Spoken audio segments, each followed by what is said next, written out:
Hey, what's going on, everybody? This is Tyrone back with Tech Life. And one thing that was very clear during the analyst day is AT&T is repositioning themselves as a connectivity company, and the go-to market priority is fiber. Wireless is now a secondary. They made that very clear during the analyst day. Wireless was not mentioned, very brief. The word millimeter wave was not mentioned. They didn't discuss any wireless expansion in detail. It was all about fiber. Fiber, fiber, fiber, becoming the best home broadband company were the words that they used during the presentation, and they were used by several of the presenters. So here is a slideshow. Fiber remains economical as data consumption increases.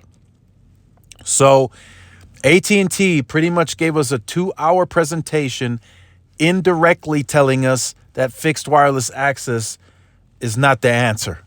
That is pretty much what they told us. So AT&T, per their estimates and analysis, is expecting a 5 times increase in usage over the time frame between 2021 and 2025. So by 2025, they are expecting larger households to use up to 4.7 terabytes monthly. And also, they're anticipating devices to connect to the network to increase as well. So more devices, smart TVs, more smart cameras, everything in the household, smart refrigerators now. They anticipate that to increase as well. And they just don't think that fixed wireless is the answer to handling all that traffic. You know, in other words, why would you put such a strain on your network, on your wireless network, to handle that type of usage? So that's what they're pretty much, that's what they pretty much did for that 2 hours. They indirectly gave us a presentation that fixed wireless access is not the answer. And, in a way, they might be right. It'll be really up to Verizon and T-Mobile at the time of the data consumption increasing to kind of offset that. So they'll have to deploy more small cells, new sites, a fourth sector, depending, to really handle the increase in traffic. Because if they don't, and the experience worsens for the customer, they're just going to go back to what they had previously. That's what's going to end up happening. There's going to be a spike in churn. It's just going to happen. And AT&T is trying to stop that from happening by making fiber a priority. They now are able, from what they said, they're able to deploy new fiber into new neighborhoods, and they can deploy multi-gig speeds right from the beginning. They no longer have to wait. If the fiber is there, if they trench fiber, they put it into your neighborhood, they can now deploy with multi-gig fiber speeds. They have speeds as fast as 5 gigs. They're going to 10 gigs later in the year, from what they said at the analyst day. So they have the necessary capacity, consistent capacity with low latency and low jitter to support anything in your household. That is what they've 100% confirmed at this conference. Of course, there's still going to be neighborhoods that are not going to have this product. And they also talked about that briefly, that they're decommissioning 50% of their copper footprint, and that about 50 million households will be converted over to fixed wireless access if they so choose to. And they are very confident that from that standpoint, fixed wireless access is a better solution because it'll perform better than what they had under DSL. So that consumer wasn't able to do much anyway under that DSL connection. But now with fixed wireless, they should have much faster speeds than what they previously had on both downlink and uplink. So this is going to get very interesting. I like the strategy from AT&T. They pretty much said that 9 times out of 10, if they can win the home with fiber, they also get wireless. It happens 9 times out of 10. That's what the conversion rates show.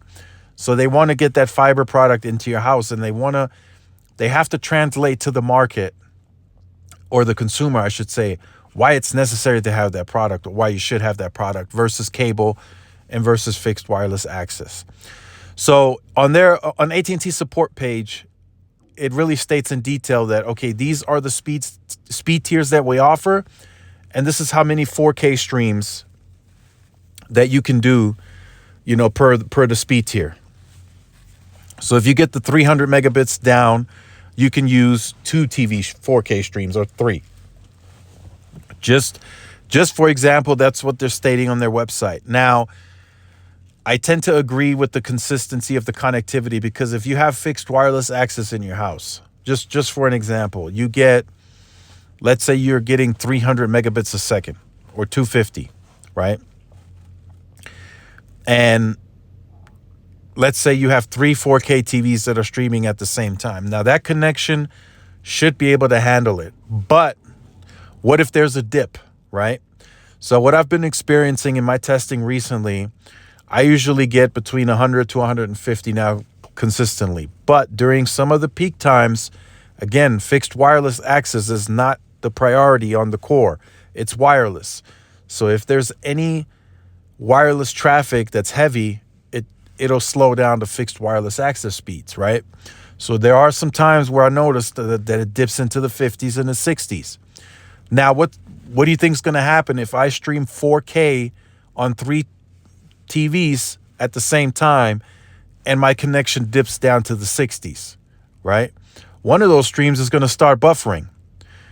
And that's what AT&T is telling us here in this presentation, that shouldn't happen on fiber unless there's an outage or there's something wrong, like severely wrong. Maybe there's a defect with the router. But other than that, the connection on fiber should be able to handle those streams without any problems. You shouldn't have any hiccups, any buffering, nothing. It should handle it without any issues. With fixed wireless, if the tower has enough capacity and throughput, you should be able to stream that as well. But if there's a dip in speed, you might run into some buffering issues more than once, as a matter of fact. Some of these movies now are 2-3 hours long. It's going to be tough to maintain 3 4K streams for that amount of time with fixed wireless being the secondary on priority.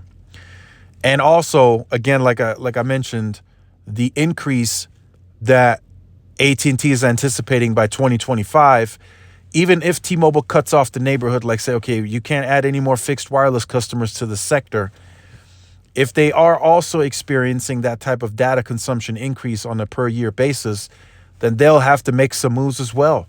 They'll have to deploy small cells. They'll have to put something on those sectors, or maybe even add a new site to offload those customers and keep them on, the same experience. I know they stated they can handle multiple terabytes of capacity, but once you get into that 5 terabyte range, man, you're going to have to handle a ton of usage on the networks.